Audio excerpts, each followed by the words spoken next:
Bienvenue dans un nouvel épisode où nous allons explorer le parcours de résilience de Sonia Seidel face à la maladie d'Hashimoto. Sonia, nutrithérapeute, coach EIP et tout récemment co-autrice du livre Soigner l'auto-immunité avec le protocole EIP, va nous partager son voyage personnel et celui de son fils adolescent vers la rémission. Bienvenue Sonia dans Les Résilientes. Merci Caroline. Alors, je suis très heureuse de t'avoir sur ce podcast parce que tu es la première à parler de rémission avec Hashimoto. Est-ce que tu peux te présenter pour les personnes qui ne te connaissent pas encore, s'il te plaît? Moi, je m'appelle Sonia Seidel. Comme tu le disais, je suis nutrithérapeute et coach AIP. Je suis aussi spécialisée dans la santé intestinale. Et je vis maintenant au Texas. Ça fait plus de 24 ans que je vis aux États-Unis et avec ma famille. Donc, j'ai deux enfants qui sont adolescents et je suis mariée, j'ai deux chiens, un cheval et tout, et tout, et tout. Je fais de l'accompagnement avec des clients qui souffrent de maladies auto-immunes. Visio? Et donc, effectivement, j'ai la maladie d'Hashimoto que j'ai depuis... j'ai été diagnostiquée en 2002. Forcément, ça faisait bien plus longtemps que ça que je l'avais, puisqu'une maladie auto-immune, ça ne se déclare pas du jour au lendemain, comme on le sait. Et donc, j'ai été diagnostiquée en 2002 suite à une visite chez le médecin, parce que je me posais des questions sur ma santé. Voilà. Alors justement, quels ont été les premiers signes de la maladie? Alors, pour moi, les premiers signes ont été une grosse, grosse perte de poids. Au point où on se demandait vraiment ce qui m'arrivait parce que je mangeais toujours de la même manière et je faisais toujours le même style de sport. Donc, je sais pas comme si je m'étais préparée à faire un marathon je faisais du sport à gogo, non, non. Et donc, au bout de quelques mois, je me suis dit quand même, il faut que j'aille voir un médecin, il y a un truc qui va pas. Et donc, j'étais chez le médecin qui m'a fait une prise de sang et tout de suite, qui m'a diagnostiqué avec la maladie d'Hashimoto. Alors, ce qu'il faut savoir, c'est que normalement, la maladie d'Hashimoto, on est plutôt hypothyroïdien ou thyroïdienne. Mhm. Mais qu'avec la maladie d'Hashimoto, on peut passer de hypothyroïdie à l'hyperthyroïdie. Et donc, moi, j'étais dans la phase d'hyperthyroïdie, d'où la perte de poids énorme au départ, quoi. J'avais pas vraiment de palpitations de cœur comme les gens qui ont une hyperthyroïdie, mais la perte de poids était assez incroyable. Et donc après, par la suite, je suis passée à l'hypothyroïdie, donc j'ai eu d'autres symptômes qui sont déclarés, qui étaient complètement différents des premiers symptômes que j'ai eu. Hmm. Qui étais-tu avant la maladie, avant que tu déclares ces premiers Ouais. signaux d'Hashimoto? Alors en 2002, j'étais jeune, célibataire, et donc je venais d'arriver aux États-Unis quelques années auparavant. Je m'y plaisais beaucoup, j'étais arrivée toute seule, je m'y plaisais beaucoup, donc je travaillais, j'étais project manager dans l'industrie du pétrole. Et donc, je m'amusais beaucoup, je sortais, je faisais la fête, comme on fait quand on est jeune. Et puis, j'étais insouciante, en fait. Et quand le diagnostic m'a été donné, j'ai pas vraiment réalisé le type de diagnostic qu'on me donnait parce que le médecin m'a dit, bon, bah voilà, vous avez cette maladie, vous prenez cette pilule le restant de vos jours et puis, bah, vous irez bien, quoi. Donc sur le coup, j'ai pas vraiment fait de recherche, je me suis pas trop posé de questions, mais c'est par la suite, quand d'autres symptômes se sont déclarés, que je me suis dit non, ça va pas, il y a un truc qui va pas. Donc c'est vrai qu'à l'époque, ça m'a pas plus choqué que ça ou plus perturbé que ça, quoi. Hmm. Oui, donc en fait, tu ne connaissais absolument pas cette maladie, tu n'en avais jamais Non, entendu parler, non, jamais entendu parler. Mm, mm. donc pas d'antécédents dans ta famille. Bah, pas que je sache. Je suppose qu'il doit y Mhm. avoir des gens qui ont peut-être eu des problèmes de thyroïde, mais qui ne l'ont pas su, ou je sais pas, parce que je sais pas s'ils se sont fait faire des prises de sang comme moi, je me suis fait faire. Je suppose qu'il y a eu des gens dans ma famille auparavant qui ont eu soit des maladies auto-immunes, soit cette maladie en particulier. Mais peut-être que les médecins faisaient pas des recherches ou cherchaient pas à savoir ce que les gens... Parce que les symptômes d'Hashimoto sont des symptômes assez généraux qui pourraient être les symptômes de plein de maladies différentes. Donc, je Et suppose oui. que ça pourrait... Oui, parce que pour que les gens comprennent, hein, les symptômes, en tout cas d'Hashimoto, peuvent inclure de la fatigue, une prise Mhm. de poids, une sensibilité au froid, une peau sèche, de la constipation, des douleurs musculaires, des troubles de l'humeur comme de la dépression. Donc oui, c'est des symptômes qu'on peut facilement retrouver chez des personnes qui sont sujettes avec d'autres pathologies auto-immunes. Enfin, c'est pour ça que le diagnostic est parfois difficile Oui, à, à mettre en place. oui, c'est vrai que j'ai eu de la chance d'aller voir un médecin qui a tout de suite su quel test faire. C'est vrai que j'ai pas attendu 10, 15 ans comme certaines personnes qui souffrent de maladies auto-immunes et qui mettent autant d'années à être diagnostiquées. Ça, c'est vrai. Euh, mais oui, donc ça, c'est vrai que j'étais chanceuse pour ça. Comment tu as réagi donc au diagnostic? On t'annonce cette maladie, tu ne la connais pas. Bon, mais c'est- qu'est-ce que tu mets en place suite au diagnostic? Quels ont Suite été au les diagnostic, j'ai premiers... pas mis en place grand-chose parce que déjà une année avant, j'avais été diagnostiquée avec de l'endométriose. Donc ça m'avait un peu ralenti dans ma vie de tous les jours parce que je souffrais énormément de douleurs, quoi. Donc j'étais plus préoccupée par cette maladie-là que ma maladie d'Hashimoto à l'époque. Après, j'avais fait quelques recherches, j'avais lu que beaucoup de personnes qui avaient de l'endométriose avaient souvent la maladie d'Hashimoto aussi. Les deux étaient souvent liés. Donc je m'étais dit, bon, bah, c'est comme ça et puis c'est tout. Donc sur le moment, quand j'ai eu mon diagnostic, j'ai pas changé grand-chose dans ma vie. C'est bien après, en souffrant de symptômes, dont plein de symptômes que tu viens de mentionner pour la maladie d'Hashimoto, comme la prise de poids, j'avais pris quand même 15 kilos. J'ai pris 15 kilos au cours des années sans changer encore mon alimentation ou la façon de bouger ou des choses comme ça. Après, j'avais une perte de cheveux, la peau sèche, le brouillard cérébral, la fatigue. Donc c'est au bout je crois que j'ai mis 15 ans avant de me dire, bon, faut que je fasse autre chose parce que ce que je fais de prendre une hormone thyroïdienne ne fonctionne pas. Et d'après toi, quel a été le moment clé qui t'a amené à créer de la résilience? C'est le jour où, ça va peut-être choquer certaines personnes, mais je faisais faire les devoirs à mes enfants et on faisait des devoirs, c'était sur l'orthographe. Donc je leur faisais épeler des mots et je me suis endormie, littéralement endormie tellement j'étais morte de fatigue. Et c'est là que je me suis dit non, c'est quand même pas possible, c'est pas normal, quoi. 4 heures l'après-midi de s'endormir parce qu'on est. Et en plus, c'est pas comme si j'étais assise sur le canapé à ne rien faire, j'étais vraiment active, quoi, dans ce que je faisais avec mes enfants. Et c'est à ce moment-là que je me suis dit non, il faut que je trouve une autre solution. Donc, je suis retournée voir mon médecin généraliste qui m'a dit, moi, je ne peux pas vous aider. Vos résultats sanguins sont normaux, enfin, sont dans les chiffres où ils devraient être. Je ne sais pas comment on dit en français. Dans les normes, oui. Dans les normes, voilà, dans les normes. Donc, moi, je ne peux pas vous aider. J'ai rien d'autre à vous proposer, mais je peux vous envoyer vers ce médecin qui est un médecin intégratif et qui va peut-être pouvoir vous donner d'autres solutions. Donc, je suis allée voir ce médecin. Et tout de suite, elle m'a dit, mais il faut que vous changez votre façon de manger. Alors, c'est vrai que sur le coup, j'ai dit quoi, ma façon de manger, mais comment ça? Quand elle m'a donné la liste des aliments qu'il fallait que je retire de mon alimentation, j'ai dit, oh là là, ça va être dur, dur. Mais bon, j'étais tellement décidée à changer quelque chose dans ma vie pour me sentir mieux que j'ai dit, il n'y a pas, il y a pas question, enfin, j'ai pas de question à me poser, je vais le faire. Oui, étais-tu ouverte justement aux médecines complémentaires? Oui, oui, oui, oui, oui. Oui, Hmm. j'ai toujours été ouverte à ce genre de médecine et intéressée par ce genre de médecine. C'est vrai, mais je ne sais pas comment j'avais jamais trouvé des choses sur Internet concernant le protocole auto-immunité parce que avec toutes les recherches que j'avais faites, je n'étais jamais tombée dessus en fait, bizarrement. Et ce médecin intégratif, il utilisait le protocole AIP ou pas du tout?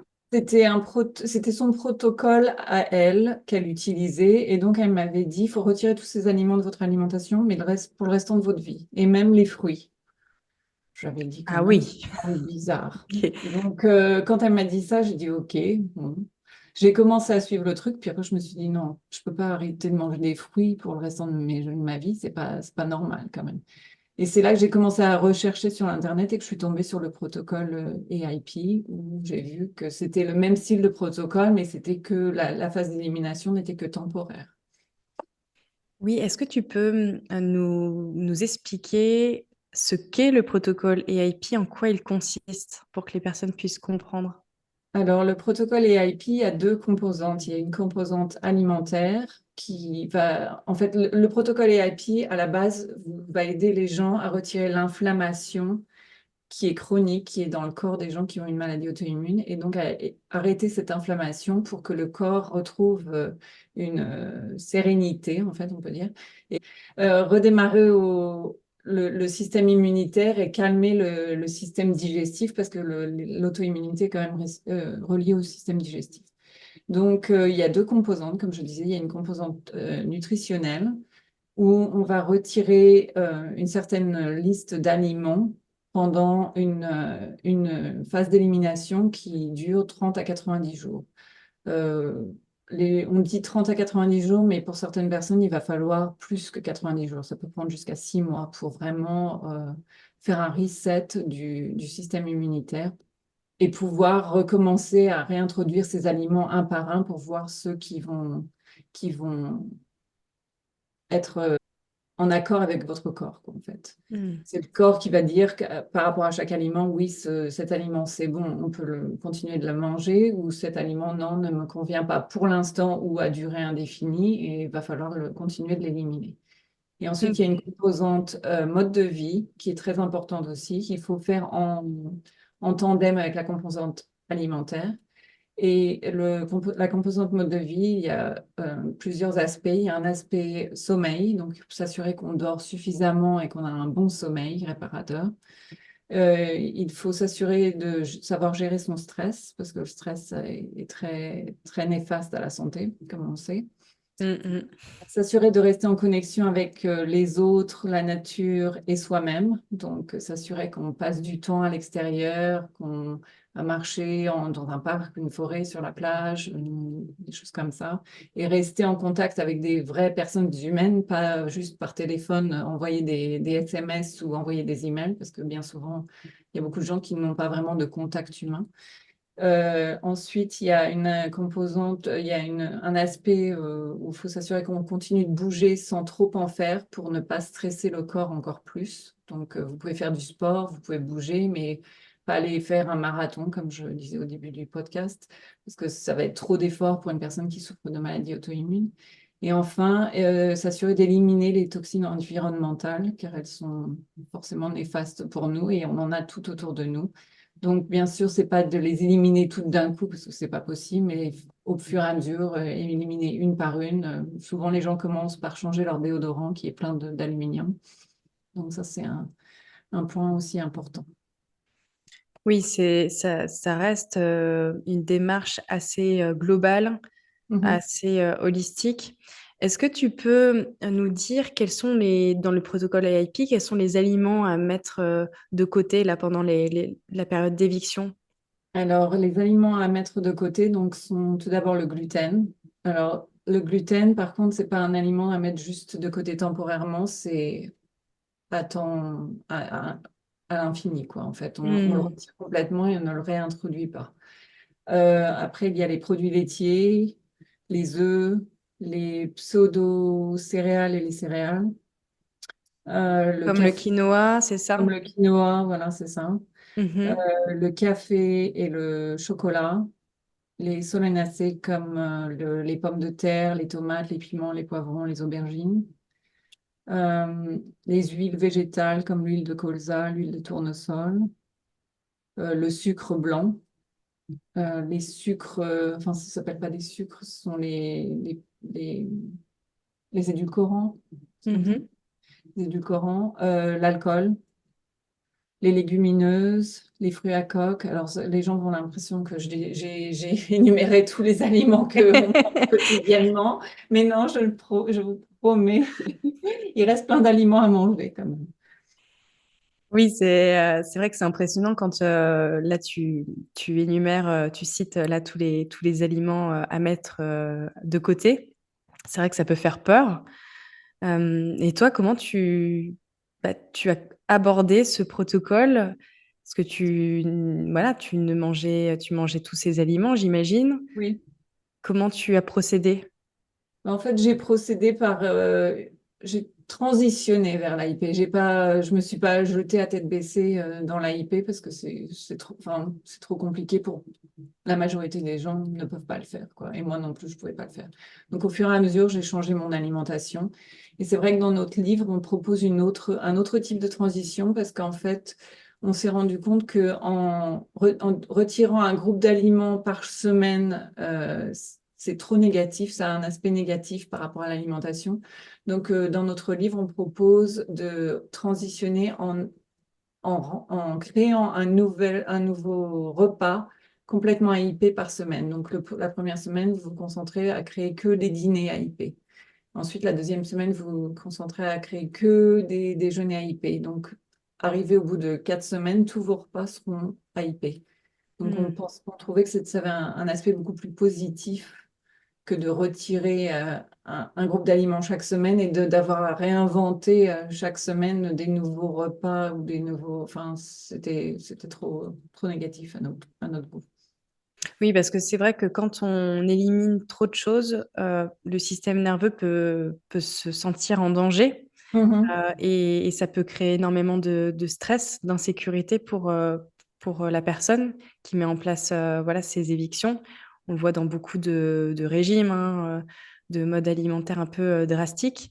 Donc ça, c'est important que tu parles de ces fameuses transitions, ces pas à pas, un Oui. peu en mode Kaizen Mhm. pour vraiment ne pas, voilà, ne pas paniquer, ne pas se sentir euh,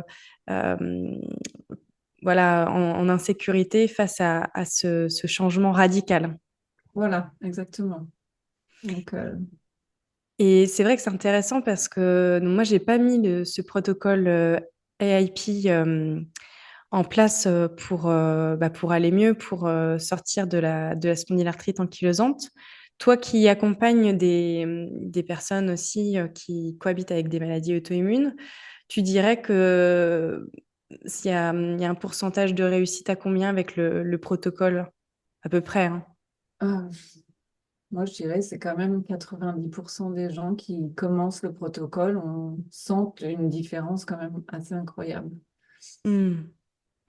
Justement, toi qui l'as pratiqué, quels ont été les premiers changements que tu as pu observer dans ton propre contexte de santé? Bah, moi, mes symptômes ont disparu un par un, quoi. Un par un, j'ai retrouvé de l'énergie, j'étais plus fatiguée, je m'endormais plus quand je faisais les devoirs de mes enfants. Ma peau n'était plus sèche, j'ai perdu 15 kilos en mangeant, mais pourtant je mangeais des quantités énormes. Par moments, je me demandais comment je pouvais avaler des si grosses quantités, mais parce que je mangeais que des aliments qui étaient sains pour moi et donc qui m'ont permis de perdre les 15 kilos d'inflammation que j'avais dans mon corps, quoi, en fait. C'était pas du poids que j'avais pris parce que je mangeais de trop auparavant, c'était du poids que j'avais pris à cause de l'inflammation que mon corps avait créée, quoi. Et donc ça, sur une échelle de temps, à combien à peu près? Moi, mes symptômes, ils sont pratiquement tous disparus au bout de 3 mois, quoi. Trois, Ah quatre oui, mois. oui, c'est Mhm. assez rapide. C'était assez rapide. Bon, c'est pas forcément aussi rapide pour tout le monde. Après, ça va dépendre du cas de chaque personne. Ça va dépendre de combien de temps, depuis combien de temps vous êtes malade, depuis quel type de maladie vous avez. Si vous en avez une, deux, trois, après, il y a plein de facteurs qui vont rentrer en jeu, quoi. Mais c'est vrai que ça peut être rapide. Je vois mon fils qui a été diagnostiqué avec la même maladie que moi. Bon, il était diagnostiqué tout au départ pas au départ de sa maladie, mais on l'a diagnostiqué très de bonne heure parce que j'ai reconnu tout de suite les symptômes. Et lui, au bout d'une semaine ou deux, ses symptômes, ils avaient disparu. Mais bon, il avait 12 ans, donc il avait été malade moins longtemps qu'une personne adulte, forcément. Oui, c'est intéressant. Et est-ce que tu t'es aidé uniquement du protocole AIP pour être en rémission? Ou est-ce que tu as mis en place d'autres choses, d'autres techniques? Euh, Non, oui, en fait, j'ai utilisé le protocole EIP, le côté composante du mode de vie. Forcément, je me suis assurée que je dormais suffisamment parce que c'est vrai que quand on a une maladie auto-immune, il faut s'assurer de dormir au moins 8 heures par nuit. Et même si vous dormez jusqu'à 12 heures par nuit, il ne faut pas s'inquiéter, c'est tout à fait normal, votre corps en a besoin. Je me suis assurée que mon stress était beaucoup moins important qu'auparavant. J'essayais de bouger tous les jours et même encore maintenant, 7 ans après avoir suivi le protocole, je m'assure toujours que tout ça, je continue de bien suivre ces changements de mode de vie. Non, j'ai pas vraiment utilisé autre chose que ça. C'est vrai que Hmm. c'est la Oui, principale. parce que ça a été efficace pour toi. Voilà, j'ai pas eu besoin d'aller chercher d'autres choses. Donc aujourd'hui, toi et ton fils, vous êtes tous les deux en rémission. Voilà, oui. Comment ont réagi vos médecins endocrinologues respectifs? Bah alors moi, je vais t'avouer que j'ai plus d'endocrinologue. J'ai été en voir tellement et été déçue tellement de fois que maintenant je vais chez un médecin généraliste. Mon médecin sait quelle dose de médicaments j'ai besoin.